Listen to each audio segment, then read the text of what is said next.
Assalamualaikum warahmatullahi wabarakatuh.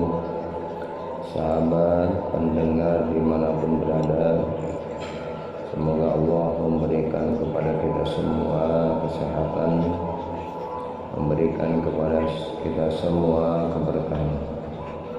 Alhamdulillah, pada kesempatan ini akan memberikan penjelasan tentang risalah dan cerita bagaimana sejarah ada tentang risalah-risalah kenabian.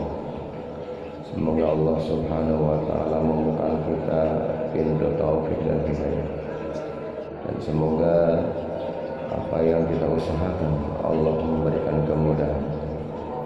Bagi kita yang berkelimpahan harta, mudah-mudahan Allah memberikan keselamatan dunia dan akhirat dalam hartanya.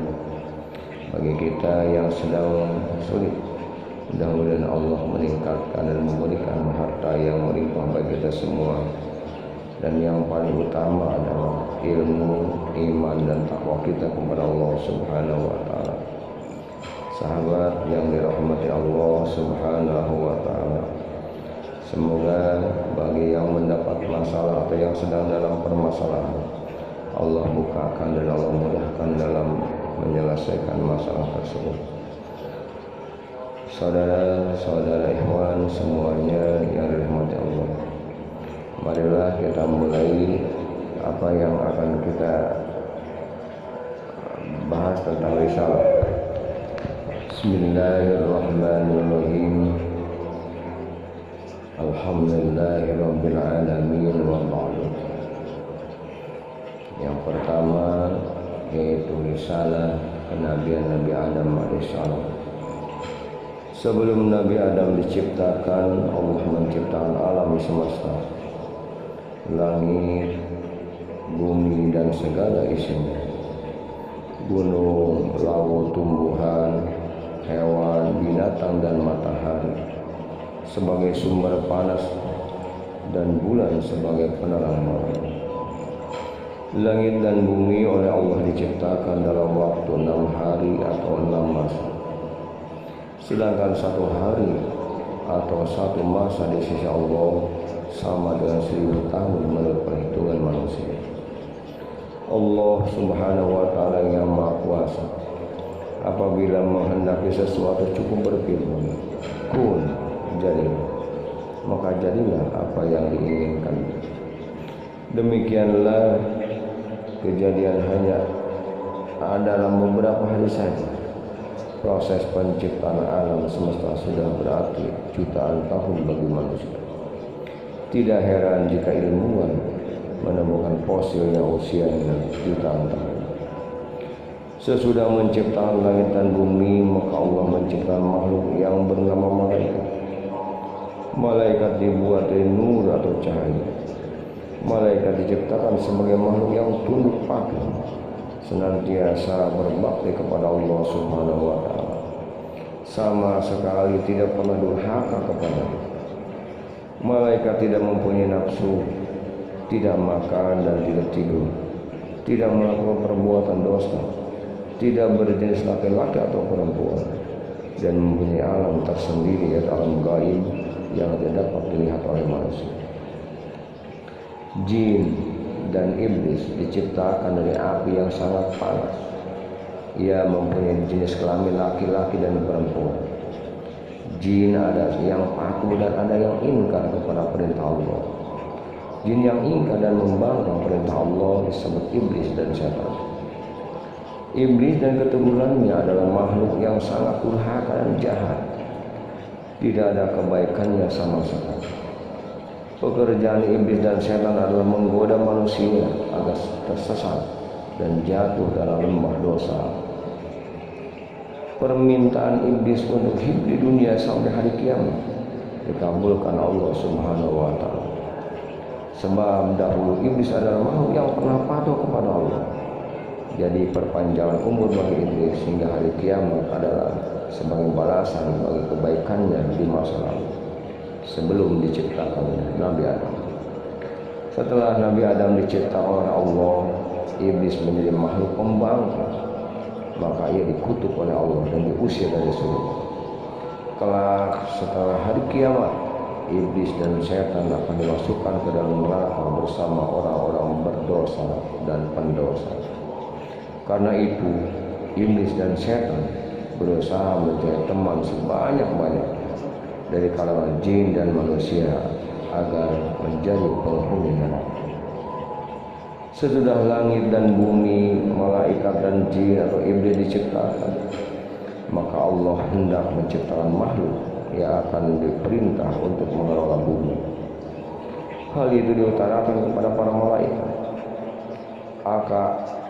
Aku akan menciptakan manusia untuk menjadi pengatur di bumi. Para malaikat mengira lalai dalam menjalankan tugasnya, maka mereka berkata, mengapa Tuhan menciptakan manusia? Bukankah mereka hanya akan berbuat kerusakan di atas bumi? Mereka akan saling bermusuhan dan membunuh. Sedangkan kami para malaikat sedang bersepatu dan mengagungkan nama. Untuk melenyapkan kekhawatiran para malaikat itu, Allah Subhanahu wa Ta'ala kemudian berfirman, sesungguhnya aku mengetahui apa yang tidak kamu ketahui. Para malaikat bungkam mendengar penegasan Allah itu. Bukankah Allah Maha mengetahui atas segala sesuatu? Demikianlah Allah kemudian menciptakan Adam dari tanah liat atau dan lumpur hitam. Setelah terbentuk kemudian dimasukkan ruh ke dalamnya. Adam pun kemudian hidup, bisa berdiri tegak. Allah kemudian memerintahkan para malaikat untuk bersujud atau menghormati kepada Adam. Para malaikat pun bersujud sebagai pernyataan hormat dan ucapan selamat atas terciptanya Nabi Adam alaihissalam. Hanya iblis yang tidak mau bersujud. Ia membangkang perintah Allah dan Allah bertanya, apakah yang membuat engkau tidak mau bersujud kepada Adam? Iblis menjawab, saya lebih baik dari Adam. Engkau ciptaan saya dari api, sedang Adam hanya dari segumpal tanah. Kata iblis menyombongkan diri. Yang berpendapat api lebih baik daripada tanah adalah iblis sendiri. Padahal hanya Allah lah yang Maha tahu siapa yang lebih mulia di antara makhluk ciptaannya. Allah murka mendengar jawaban iblis. Hai iblis, keluarlah engkau dari surga. Sungguh tidak patut kau tinggal di surga dan terkutuklah engkau selama-lamanya. Iblis berkata, wahai Tuhan, engkau kutuk dan engkau usir aku dari surga karena saya rela. Tapi kabulkanlah permohonan saya untuk hidup lama hingga hari kiamat ini. Permohonan iblis dikabulkan. Ia akan dibiarkan hidup sampai hari kiamat tiba.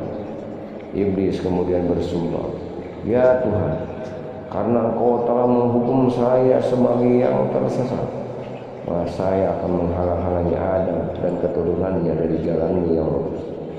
Saya akan mendatangi mereka dari muka dan belakang, dari kiri dan dari kanan. Itulah sumpah iblis. Ia bertekad akan menyesatkan Adam dan keturunannya agar mereka menjauhi perintah Tuhan, berbuat kekacauan di muka bumi, saling bermusuhan dan pembunuhan satu sama lain. Allah berfirman, untuk melawan segala tipu daya dan akal busukmu, aku beri manusia senjata yang ampuh. Dengan akal itu aku bimbing mereka dengan petunjuk-petunjuk agama. Aku tuntun mereka ke jalan yang benar dan mana yang salah. Siapa yang tidak menggunakan akalnya tentu dapat kau sesatkan. Mereka yang sesat itu akan mempertanggungjawabkan perbuatannya padaku di hari kemudian. Mendengar firman Allah, iblis semakin benci kepada Adam. Ia kemudian mendekati Adam. Diperiksa seluruh tubuh Adam.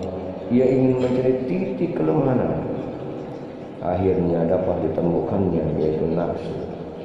Nafsu cenderung melakukan perbuatan yang buruk. Bila manusia cenderung menurutkan hawa nafsunya, maka sangat mudah bagi iblis untuk menjerumuskannya. Allah kemudian mengajarkan kepada Adam nama-nama benda yang dilihat. Dengan demikian Adam mengetahui nama-nama benda yang ada di muka bumi. Itulah pengetahuan pokok yang nanti diperlukannya untuk mengatur dan memeliharanya. Kepada para malaikat, Allah ingin membuktikan kemampuan manusia untuk mengatur dan memeliharanya. Berfirmanlah Allah kepada para malaikat, sebutkanlah kepadaku nama-nama benda itu. Maha suci Engkau ya Allah, tidak ada yang kami ketahui selain apa yang Engkau ajarkan kepada kami. Hanya Engkau lah yang mengetahui segala-galanya.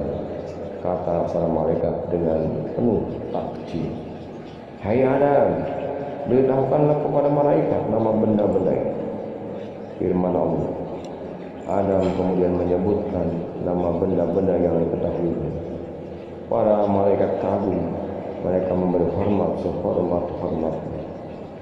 Bukankah sudah kukatakan, aku mengetahui rahasia langit dan bumi. Aku lebih mengetahui apa yang tidak kamu ketahui. Firman Allah pada para malaikat. Para malaikat lalu memuji dan mengagungkan Allah. Mereka semakin menaruh hormat kepada Adam. Ternyata Adam telah mengetahui apa yang belum mereka ketahui. Allah kemudian memberikan Adam sebuah tempat yang nyaman dan sentosa, yaitu surga. Tempat itu indah permai. Segala kebutuhan hidup telah tersedia. Kebun surga penuh dengan buah-buahan yang rasanya lezat. Air sungainya jernih dan berbau harum. Pohon, tumbuhan dan rumput seperti ditata rapi, teduh dan nyaman sekali. Sebenarnya tempat itu sangat menyenangkan.